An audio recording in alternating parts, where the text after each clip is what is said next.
नमस्कार मंडळी, मी ज्योती मिनी ब्लॉगमध्ये तुमचं सर्वांचं स्वागत आहे. तर आज मी बनवित आहे मटनची भाजी.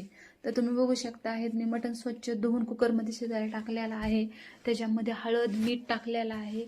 मटन चांगलं मी फ्राय करून घेतलेलं आहे, तुम्ही बघू शकत आहेत. तर त्यानंतर मी म्हणलं चला तोपर्यंत मसाल्याची आपण तयारी करून घेऊया. तर मसाल्यासाठी साहित्य लागणार आहे धन, कांदे, खोबरं, हिरवी मिरची, अद्रक, लसूण, डाळवा. समजा मसाले मी भाजून घेतलेले आहे. त्यानंतर मी बारीक करून घेतले भाजून. तोपर्यंत माझं मटण पण शिजलेलं आहे.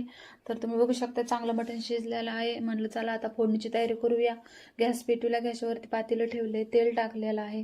तेल आपल्याला चांगलं गरम करून घ्यायचं आहे. नंतर आपण जे मसाले बारीक केलेत ते टाकायचे आहेत पातेल्यामध्ये.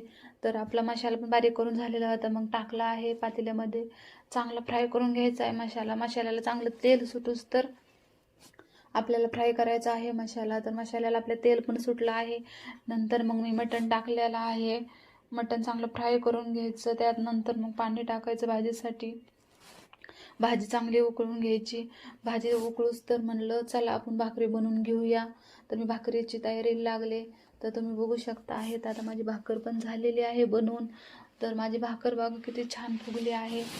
तुम्ही पण तुमची पण ताई भाकर फुगती का मला नक्की सांगा कमेंट करून. आणि तुम्ही नक्की भाजी अशी बनवा, हिरवी मिरच्याची खूप छान लागते. आपण तर नेहमी बनवतो मसाल्याची, लाल कटीची, पण नक्की हिरवी मिरच्याची भाजी ट्राय करा आणि मला नक्की सांगा कशी झाली ती भाजी तुमची पण.